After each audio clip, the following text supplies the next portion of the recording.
प्यारे विद्यार्थियों, आप सभी के लिए आरपीएससी सेकंड ग्रेड के मैं ओल्ड पेपर हैं वो लेके आ रहा था। तो उसका सॉल्यूशन अपन कर रहे थे। राजस्थान जीके के जितने भी पेपर हुए हैं अभी तक वो सारे के सारे पेपर हैं अपन एग्ज़ाम तक पूरे सोल्व करने वाले हैं। तो यहाँ पे आज मैं पेपर लेके आया हूँ 2013 का। तो सबसे पहले यहाँ पे डिस्कस कर लेते हैं कि सामान्य ज्ञान के किस तरीके के प्रश्न आए हैं। पहला प्रश्न है कि राजस्थान की स्थिति निम्न में से कौन सा युग्म सही है। तो राजस्थान की स्थिति कितनी है भाई, 23-3 से 30-12 नॉर्थ और गुणेतर 30 से 78-17 क्या है ईस्ट। ये क्या है, राजस्थान की स्थिति है। इसके अलावा राजस्थान का क्षेत्रफल कितना है, 342,239.74 वर्ग किलोमीटर। तो इस प्रश्न का सही उत्तर क्या होगा, 1। आगे अपन देखने वाले हैं प्रश्न संख्या 2। 1000 सिलीबार की समदाब रेखा जुलाई माह में गुजरती है। भाई ये रेखा कहाँ से गुजरती है। तो इस प्रश्न का सही उत्तर क्या होने वाला है,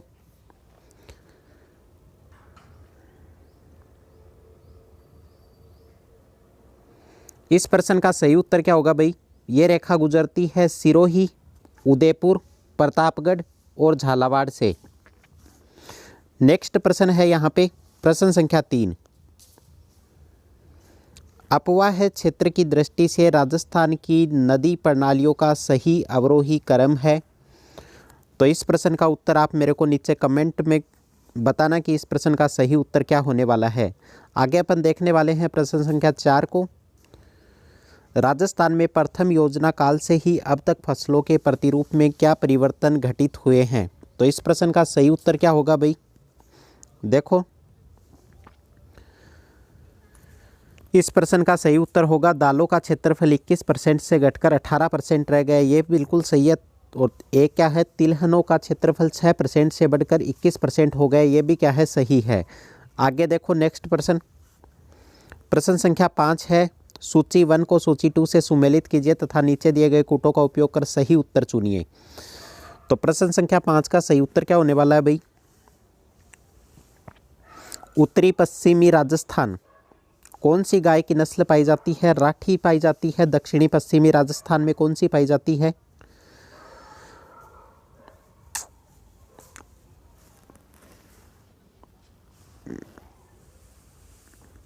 प्रश्न का सही उत्तर क्या होगा भाई, उत्तर पश्चिमी राजस्थान राठी। दक्षिणी पश्चिमी राजस्थान के अंदर कौन सी नस्ल पाई जाती है भाई, कांकरेज पाई जाती है। पश्चिमी राजस्थान में थारपाकर और दक्षिणी पूर्वी राजस्थान में कौन सी पाई जाती है, गिर पाई जाती है। नेक्स्ट प्रश्न देखो यहाँ पे प्रश्न संख्या 6 है। औद्योगिक संभावनाओं के आधार पर राजस्थान के निम्नलिखित में से कौन से जिले ए श्रेणी में आते हैं। तो इस प्रश्न का सही उत्तर क्या होगा, उदयपुर, अलवर, कोटा और भीलवाड़ा जिले। नेक्स्ट प्रश्न की बात करें प्रश्न संख्या 7। राजस्थान में निर्धनता उन्मूलन की आरंभ की गई नवीनतम योजना कौन सी है भाई, पश्चिमी राजस्थान में निर्धनता निवारण प्रोजेक्ट एम पावर। आगे अपन बात करें प्रश्न संख्या 8 की। सूची 1 को सूची 2 से सुमेलित करना है। यहाँ पे क्या दे रखा है, विकास क्षेत्र और 12वीं पंचवर्षीय योजना में कुल बजट आवंटन का प्रतिशत। तो करंट का क्वेश्चन है। नेक्स्ट अपन बात करने वाले हैं जैसलमेर में पालीवाल ब्राह्मणों द्वारा विकसित मौलिक पारंपरिक वर्षाल जल संचयन पद्धति का नाम क्या है। तो इसका सही उत्तर क्या होने वाला है भाई, खड़ीन। आगे बात करने वाले हैं अपन प्रश्न संख्या 11 की। निम्नलिखित में से कौन सा कथन सत्य है। तो यहाँ पे क्या होगा भाई, गणेश्वर एक उत्खनन स्थल नहीं है भाई। बैराठ एक ग्राम्य संस्कृति केंद्र था, यह भी गलत है। कालीबंगा लोह युग संस्कृति का एक उदाहरण था, यह भी गलत है। आहड़ वासियों का महत्वपूर्ण व्यवसाय अयस्क तांबे का गलाना तथा ताम्र वस्तुएं बनाना, ये क्या है, बिल्कुल सही उत्तर है। नेक्स्ट बात करने वाले हैं प्रश्न संख्या 12 की।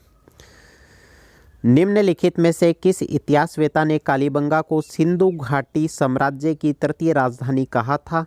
तो इस प्रश्न का उत्तर क्या होगा भाई, इस प्रश्न का सही उत्तर होगा दशरथ शर्मा। नेक्स्ट प्रश्न है प्रश्न संख्या 13। राजस्थान में प्रतिहार वंश के संस्थापक हरिश्चंद्र जी की राजधानी क्या थी, हरिश्चंद्र की राजधानी क्या थी भाई। तो इसका सही उत्तर क्या होगा, मंडोर। नेक्स्ट प्रश्न है प्रश्न संख्या 14। पृथ्वीराज चौहान तृतीय का समकालीन चंदेल शासक था। पृथ्वीराज चौहान तृतीय का समकालीन चंदेल शासक कौन था? तो इस प्रश्न का सही उत्तर क्या होगा भाई? परमार्दी देव। नेक्स्ट प्रश्न की अपन बात करने वाले हैं। यहाँ पे प्रश्न संख्या 15 है। अलाउद्दीन खिलजी की निम्नलिखित विजयों को कालक्रमानुसार व्यवस्थित करना है। रणथंबोर है, जालोर है, चित्तौड़ है और सिवाना है। तो इस प्रश्न का सही उत्तर क्या होगा भाई? सही उत्तर होने वाला है सबसे पहले रणथंबोर को, फिर किसको किया था? चित्तौड़ को, उसके बाद किसको किया था भाई? सिवाना को, और फिर जालोर को। तो इसका सही उत्तर ये वाला होगा। नेक्स्ट प्रश्न है प्रश्न संख्या 16। 1572-73 ईस्वी में अकबर ने जोधपुर किसको सुपर्द किया था? तो प्रश्न संख्या 15 का सही उत्तर क्या होने वाला है भाई? मोटा राजा उदय सिंह को क्या दे दिया था? जोधपुर को सुपर्द कर दिया था। आगे अपन बात करने वाले हैं। नेक्स्ट प्रश्न है प्रश्न संख्या 17। राणा राज सिंह समकालीन था। राणा राज सिंह किसके समकालीन था भाई? ये था अकबर के समकालीन। नेक्स्ट अपन बात करने वाले हैं यहाँ पे प्रश्न संख्या 18 की। कतिपय राजपूत शासकों की सूची नीचे दी जा रही है, इनमें से किन्हीं दो का चयन करें जिन्होंने मुगलों को सहयोग किया था। मुगलों का सहयोग करने वाले कौन से राजपूत शासक थे भाई? तो इसका सही उत्तर क्या होगा? एक तो मान सिंह थे और दूसरे कौन से थे? राय सिंह थे। आगे अपन बात करने वाले हैं साधु सीताराम दास किस कृषक आंदोलन से संबंधित था? साधु सीताराम दास का संबंध किससे था भाई? इस प्रश्न का सही उत्तर होगा बिजोलिया किसान आंदोलन से। नेक्स्ट प्रश्न देखो प्रश्न संख्या 20। सूची 1 को सूची 2 के साथ सुमेलित करना है। प्रजामंडल है और इनके निर्माण का वर्ष है। प्रजामंडल वाला चैप्टर अभी भी काफ़ी इम्पोर्टेंट है आप सभी के लिए। तो डूंगरपुर का निर्माण वर्ष कौन सा है भाई? प्रश्न का सही उत्तर क्या होने वाला है? देखो प्रश्न संख्या 20। तो 20 नंबर प्रश्न का सही उत्तर क्या होगा भाई? 20 नंबर प्रश्न का सही उत्तर होगा डूंगरपुर की स्थापना कब हुई थी? डूंगरपुर की स्थापना हुई थी 1944 में। ठीक है, आगे अपन बात करें। फर्स्ट में डी आ गया। आगे देखो भाई। नेक्स्ट है जयपुर की स्थापना 1931 में हुई थी। बीकानेर की स्थापना कब हुई थी? बीकानेर की स्थापना कब हुई थी भाई? इन दोनों ऑप्शन में से एक ऑप्शन सही होने वाला है। बीकानेर की स्थापना कब हुई थी? बीकानेर की स्थापना हुई थी 1936 में और अलवर की स्थापना कब हुई थी? 1938 में। नेक्स्ट प्रश्न देखो प्रश्न संख्या 21 है। अजमेर का राजस्थान में विलय हुआ था। अजमेर का राजस्थान में विलय कब हुआ था भाई? 1956 ईस्वी में। नेक्स्ट प्रश्न देखो कितने सोपानों में सिरोही का राजस्थान में विलय हुआ था? ठीक है, तो प्रश्न संख्या 22 का सही उत्तर क्या होगा भाई? 2 में। नेक्स्ट प्रश्न देखो यहाँ पे प्रश्न संख्या 23 है। राजस्थान के स्वतंत्रता आंदोलन के दौरान गिरफ्तार होने वाली राजस्थान की पहली महिला कौन थी? तो प्रश्न संख्या 23 का सही उत्तर यहाँ पे क्या होने वाला है? अंजना देवी चौधरी। नेक्स्ट प्रश्न है प्रश्न संख्या 24। निम्न में से कौन सा कथन नारायणी देवी वर्मा के संदर्भ में गलत है? तो इस प्रश्न का सही उत्तर क्या होने वाला है? यहाँ पे देखो भाई, प्रश्न संख्या 24 है। निम्न में से कौन सा कथन नारायणी देवी वर्मा के संदर्भ में गलत है? तो इस प्रश्न का सही उत्तर क्या होगा? वह 1957 से 1962 तक लोकसभा की सदस्य रही थी। आगे बात करें अपन प्रश्न संख्या 25 की। अजमेर के ख्वाजा मोइनुद्दीन की सूफी सिलसिला से संबंधित हैं। तो इसका सही उत्तर क्या होगा भाई? 25 नंबर प्रश्न का होगा ख्वाजा मोइनुद्दीन चिश्ती। आगे बात करें प्रश्न संख्या 26 की। किस दुर्ग का प्रवेश द्वार नौलखा दरवाजा के नाम से जाना जाता है? काफ़ी इंपॉर्टेंट प्रश्न है। तो इसका सही उत्तर क्या होगा? रणथंबोर दुर्ग। नेक्स्ट प्रश्न है प्रश्न संख्या 27। गोगा जी का मेला किस माह में भरता है? गोगा जी का मेला कब भरता है भाई? भाद्रपद माह के अंदर भरता है। जितने भी लोक देवता हैं उनके लगभग के मेले कौन से महीने में आते हैं? भाद्रपद माह में आते हैं। आगे बात करें प्रश्न संख्या 28 का। मेमंद आभूषण पहना जाता है। मेमंद आभूषण की बात की है। मेमंद आभूषण कहाँ का है? सिर का आभूषण है। प्रश्न संख्या 29 है। तेजाजी के जन्म स्थल का नाम बताओ। तेजाजी का जन्म स्थल कौन सा है भाई? खड़नाल या खरनाल। नेक्स्ट बात करें अपन प्रश्न संख्या 30 की। सूची 1 को सूची 2 के साथ सम्मिलित करना है। लेखक दे रखे हैं और उनके ग्रंथ दे रखे हैं, ठीक है। तो इस प्रश्न का सही उत्तर क्या होगा भाई? प्रश्न संख्या है 30, लेखक और उनके ग्रंथ को मैच करना है यहाँ पे। तो प्रश्न संख्या 30 का सही उत्तर होने वाला है यहाँ पे कर्णिदान। कर्णिदान के कौन है भाई? ग्रंथ कौन सा है? सूरज प्रकाश। आगे बात करें दौलत विजय। दौलत विजय कौन सा है? खुमान रासो।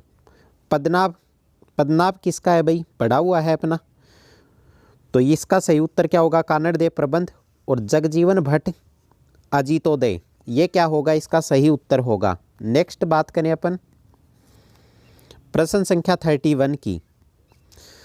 किशनगढ़ शैली का प्रसिद्ध चित्रकार कौन था? किशनगढ़ शैली का प्रसिद्ध चित्रकार कौन था भाई? नागरीदास। नेक्स्ट प्रश्न है प्रश्न संख्या 32, रावण अत्था क्या है? तो रावण अत्था एक प्रकार का क्या होता है भाई? वाद्य यंत्र होता है।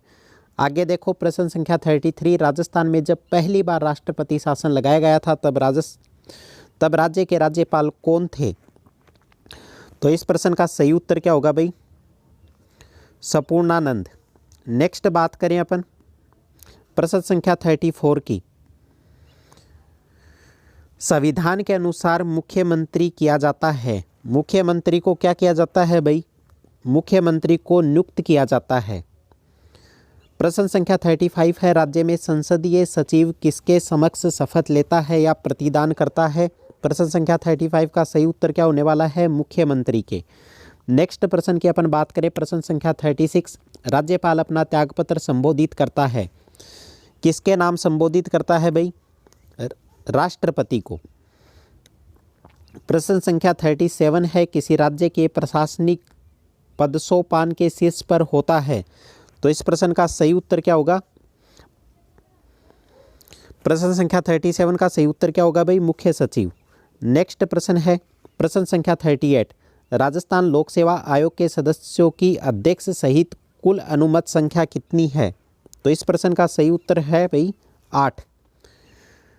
नेक्स्ट बात करने वाले हैं अपन प्रश्न संख्या है मेरे पास 39, भारतीय संविधान की कौन सी अनुसूची पंचायतों की शक्तियों से संबंधित है? तो वो कौन सी अनुसूची है भाई? 11वीं अनुसूची।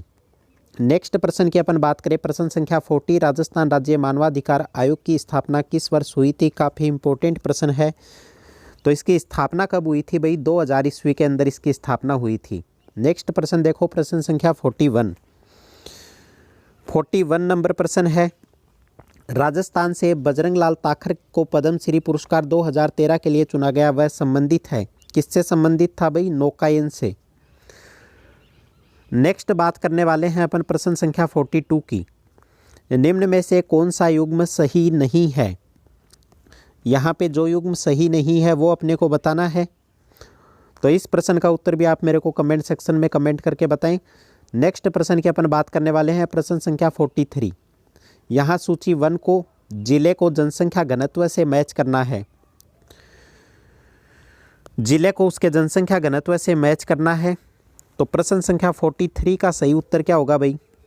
देखो जोधपुर का कितना है? 161, ठीक है। आगे देखो कोटा का कितना है? 374। अजमेर का कितना है? 305। और लास्ट कौन सा है? भरतपुर का कितना है? 503। आगे अपन बात करें नेक्स्ट प्रश्न की, प्रश्न संख्या 44 है।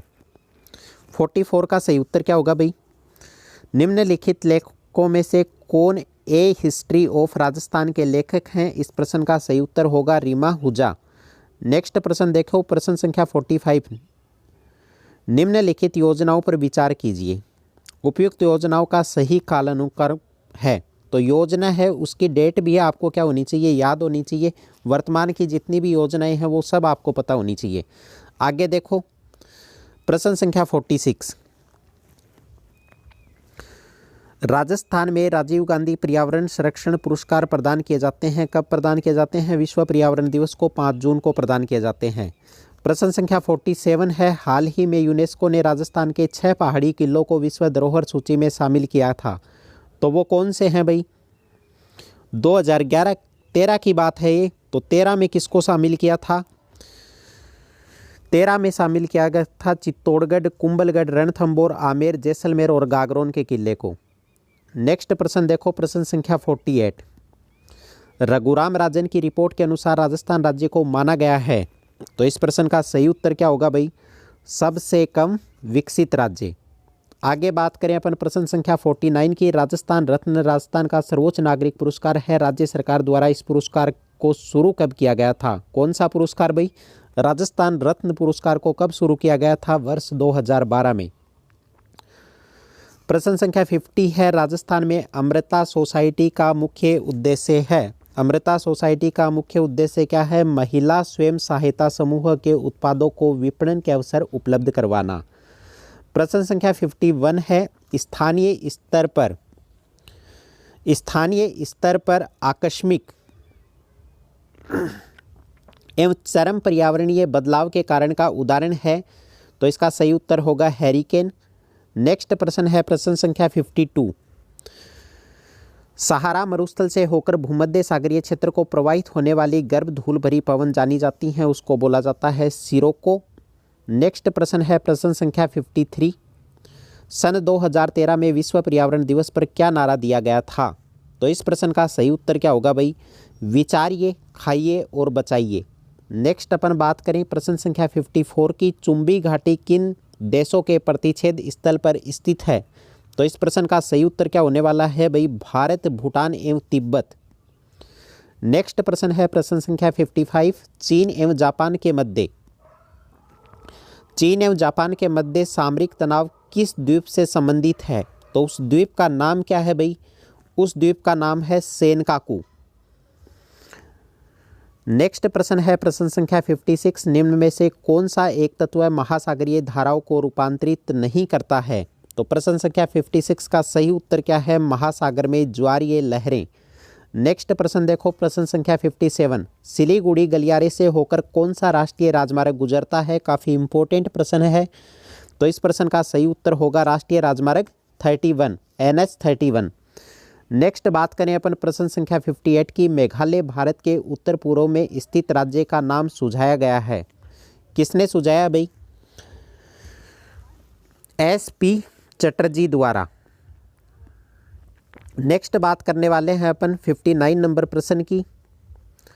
कोसी एवं कालीसिंध नदियां जिस प्रवाह तंत्र से जुड़ी हुई हैं वह प्रवाह तंत्र कौन सा है? तो इस प्रश्न का सही उत्तर होगा गंगा नदी प्रवाह क्षेत्र। आगे बात करें प्रश्न संख्या 60 की। वह साधन जिससे पृथ्वी पर सही स्थिति प्राप्त की जाती है उसे क्या बोला जाता है भाई? उस साधन को क्या बोला जाता है? उसे बोलते हैं GPS। नेक्स्ट प्रश्न है प्रश्न संख्या 61। औपनिवेशिक भारत में कौन सा संवैधानिक अधिनियम मॉन्टेग्यू घोषणा की परिणति था? तो प्रश्न का सही उत्तर क्या होगा भाई? 61 नंबर प्रश्न है। इसका सही उत्तर होगा भारतीय शासन अधिनियम 1919। नेक्स्ट देखो प्रश्न संख्या 62। संवैधानिक अधिनियम एवं उसके प्रमुख प्रावधान के त्रुटिकरण युग्म को पहचानिए। कौन सा गलत है उसको पहचान करनी है अपने को। तो भारतीय परिषद अधिनियम 1892 क्या है? परिषदों के लिए प्रत्यक्ष निर्वाचन, ये क्या है? बिल्कुल गलत है। आगे देखो प्रश्न संख्या 63 है। महात्मा गांधी की अध्यक्षता में भारतीय राष्ट्रीय कांग्रेस का वार्षिक सम्मेलन 1924 ईस्वी में हुआ था। कहाँ पे किया गया था भाई? ये सम्मेलन किया गया था बेलगांव में। नेक्स्ट प्रश्न है प्रश्न संख्या 64। स्वतंत्रता संघर्ष के किस आंदोलन के दौरान गांधी इरविन समझौते पर हस्ताक्षर हुए थे? तो इसका प्रश्न का सही उत्तर होगा सविनय अवज्ञा आंदोलन। नेक्स्ट प्रश्न है संविधान सभा की प्रारूप समिति के अध्यक्ष कौन थे? संविधान सभा की प्रारूप समिति के अध्यक्ष कौन थे भाई? प्रश्न का सही उत्तर क्या होगा? BR अम्बेडकर। नेक्स्ट प्रश्न है प्रश्न संख्या 66। भारतीय संविधान की कौन सी अनुसूची दल बदल विरोधी कानून से संबंधित है? काफ़ी इंपॉर्टेंट प्रश्न है। इस प्रश्न का सही उत्तर क्या होगा? 10वीं अनुसूची। नेक्स्ट प्रश्न की बात करें प्रश्न संख्या 67। भारत एक गणराज्य है क्योंकि? भारत गणराज्य क्यों है भाई? क्योंकि यहाँ का राष्ट्रपति है वो क्या होता है? निर्वाचित होता है। नेक्स्ट बात करें भारतीय संविधान में कौन सा मूल अधिकार मानव के दुर्व्यापार को निषिद्ध करता है? प्रश्न संख्या 68 का सही उत्तर क्या होगा? शोषण के विरुद्ध अधिकार। नेक्स्ट प्रश्न देखो भाई, प्रश्न संख्या 69। निम्नलिखित कथनों पर विचार कीजिए। संसद कोई कानून नहीं बना सकती जो मूल अधिकारों का अतिक्रमण करे। संसद संविधान संशोधन द्वारा मूल अधिकारों को परिवर्तित कर सकती है। तो प्रश्न संख्या 69 में क्या होगा? दोनों ही चीज़ें सही है, ए और बी। नेक्स्ट बात करने वाले हैं प्रश्न संख्या 70 की। भारतीय संविधान के किस भाग में राज्य नीति के निर्देशक तत्वों का उल्लेख है? तो इस प्रश्न का सही उत्तर क्या होगा भाई? भाग 4 में। नेक्स्ट प्रश्न है प्रश्न संख्या 71। निम्नांकित में से किसका उल्लेख राज्य नीति के निर्देशक तत्वों में नहीं हुआ है? तो 71 नंबर प्रश्न का सही उत्तर क्या होगा? वैज्ञानिक दृष्टिकोण का विकास। नेक्स्ट बात करें प्रश्न संख्या 72 की। राष्ट्रपति अपना त्यागपत्र संबोधित करता है, किसको करता है भाई? भारत के उपराष्ट्रपति को। नेक्स्ट देखो 73 नंबर प्रश्न है। राष्ट्रपति के निर्वाचन से उत्पन्न विवादों की जांच किसके द्वारा की जाती है? प्रश्न संख्या 73 का सही उत्तर क्या होने वाला है? उच्चतम न्यायालय। प्रश्न संख्या 74 है। निम्नलिखित में से कौन प्रधानमंत्री बनते समय राज्यसभा का सदस्य था या थी? तो इस प्रश्न का सही उत्तर क्या होगा भाई? इंदिरा गांधी। नेक्स्ट देखो, प्रधानमंत्री किसे पद की शपथ दिलाता है? प्रधानमंत्री किसे पद की शपथ दिलाता है? तो संसदीय सचिव को दिलाता है। आगे है प्रश्न संख्या 76। निम्नलिखित में से भारतीय संविधान की कौन सी विशेषता स्वरूप में सच्चे तौर पर संघात्मक नहीं है? तो प्रश्न का सही उत्तर क्या होने वाला है भाई? एकीकृत न्यायपालिका। नेक्स्ट देखो 77 नंबर प्रश्न। राष्ट्रीय राजनीतिक दल और उसके नेता के त्रुटिपूर्ण युग्म को पहचानिए। ठीक है, तो यहाँ पे सही कौन सा है भाई? 77 का सही है Rashtravadi Congress party, PA Sangma. Next बात करें अपन प्रश्न संख्या 78। तीस्ता नदी के जल बंटवारे पर भारत का किस पड़ोसी देश के साथ विवाद हुआ था? तो किसके साथ विवाद हुआ था भाई? बांग्लादेश के। नेक्स्ट बात करें अपन प्रश्न संख्या 79। नवंबर 2013 में कौन से देश ने अपने नाभिकीय ऊर्जा कार्यक्रम के संबंध में P51 देशों के साथ एक अंतरिम समझौता किया था? तो वो देश था कौन सा? ईरान देश। आगे देखो प्रश्न संख्या 80। भारत की विदेश नीति में असली गुटनिरपेक्षता का सूत्रीकरण के प्रस्तुत करता थे। प्रश्न संख्या 80 का सही उत्तर क्या होने वाला है भाई? अटल बिहारी वाजपेयी। नेक्स्ट प्रश्न देखो, शिक्षा मनोविज्ञान का संबंध है। शिक्षा मनोविज्ञान का संबंध किससे है भाई? शिक्षक से है, शिक्षण से है, कक्षाकक्ष वातावरण से है और विद्यार्थी से है। तो प्रश्न का सही उत्तर क्या होगा भाई? A, B, C और D चारों के चारों क्या हैं? सही हैं। 82 नंबर का प्रश्न है। सूची 1 को सूची 2 से मिलान करना है। तो यह आप देख लेना, जॉन DV। तो इसको मिलान करना है आपको। सही उत्तर क्या होगा यहाँ पे? इस प्रश्न का सही उत्तर होगा CBAD। नेक्स्ट प्रश्न देखो, ज्ञान और अभिव्यक्ति की प्राप्ति अधिगम है। अधिगम की उपरोक्त परिभाषा दी है, किसने दी है भाई अधिगम की ये परिभाषा? तो ये दी है क्रो एवं क्रो ने। नेक्स्ट देखो प्रश्न संख्या 84 है। सूची 1 को सूची 2 से मिलान करना है यहाँ पे।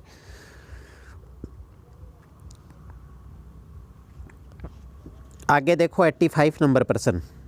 अधिगम प्रक्रिया में सही कड़ी का चयन कीजिए। अधिगम प्रक्रिया में सही कड़ी का यहाँ पे चयन करना है तो कौन सा हो गया भाई? प्रेरक, लक्ष्य, समायोजन और परिवर्तन। नेक्स्ट देखो प्रश्न संख्या 86। निम्न में से कौन सा अधिगम का निर्मितवाद उपागम है? छात्र जो नवीन सूचना की विस्तार से विश्लेषण करता है, व्याख्या करता है और पूर्व ज्ञान से जोड़कर सीखता है। नेक्स्ट देखो प्रश्न संख्या 87। निम्न में से कौन सा कथन सही नहीं है? तो यहाँ पे कथन सही कौन सा नहीं है भाई? वृद्धि एवं विकास पर्यायवाची हैं? नहीं है। जैसे जैसे वृद्धि होगी वैसे वैसे विकास हो, ये बात जरूरी थोड़ी है, नहीं होती। नेक्स्ट देखो यहाँ पे, नेक्स्ट देखो भाई प्रश्न संख्या है 88। मानव विकास के संबंध में कौन सा कथन गलत है? मानव विकास के संबंध में कौन सा कथन गलत है? तो यह परिपक्वता तक चलता है, ये चीज़ क्या है? गलत है। आगे बात करें अपन प्रश्न संख्या 89, निम्न में से कौन सी विशेषता व्यक्तित्व को सीधे प्रभावित करती है? तो यहाँ पे सही उत्तर क्या होने वाला है भाई इस प्रश्न का? इस प्रश्न का सही उत्तर होगा सारी की सारी विशेषताएं हैं शारीरिक गठन एवं सामाजिक व्यवहार, मानसिक एवं आध्यात्मिक योग्यता, संवेगात्मक आयाम और अनुभव। नेक्स्ट बात करें अपन प्रश्न संख्या 90 की, निम्न में से कौन व्यक्तित्व के बुरे प्रबंध के लिए जिम्मेदार है? व्यक्तित्व के बुरे प्रबंध के लिए जिम्मेदार कौन है? इस प्रश्न का उत्तर भी आप मेरे को कमेंट सेक्शन में कमेंट करके बताइए। नेक्स्ट प्रश्न की अपन बात करें प्रश्न संख्या 91, बुद्धि का त्रिआयामी सिद्धांत किसने दिया था? तो ये दिया था गिलफोर्ड का सिद्धांत है। नेक्स्ट बात करें प्रश्न संख्या 92 की, बालक सृजनात्मक योग्यता रखता है, यदि वह है तो सृजनात्मक योग्यता कब होगी भाई? जब जिज्ञासावश वो क्या करेगा? प्रश्न पूछेगा। आगे बात करें प्रश्न संख्या 93 का, वृद्धि के संबंध में निम्न में से कौन सा कथन सही नहीं है? बुद्धि की लंबवत वृद्धि जीवन पर्यंत होती है। आगे देखो प्रश्न संख्या 94, निम्न में से कौन अभिप्रेरणा का पक्ष नहीं है? तो इस प्रश्न का सही उत्तर क्या होगा भाई? दबाव। प्रश्न संख्या 95 है, यहाँ पे 2 कथन दिए हुए हैं और उसका रीजन दिया हुआ है, ठीक है। तो कथन क्या है भाई? शिक्षण अधिगम प्रक्रिया में अभिप्रेरणा आवश्यक है, सही बात है। अभिप्रेरणा अभिप्राय को स्पष्ट करती है और लक्ष्य की ओर आकर्षित करती है, दोनों ही कथन क्या है? बिल्कुल सही है। प्रश्न संख्या 96 की अपन बात करें, निम्न में से कौन सा कार्य बाह्य प्रेरक है? तो इसका सही उत्तर क्या होगा भाई? दौड़ में भाग लेना। आगे देखो प्रश्न संख्या 97,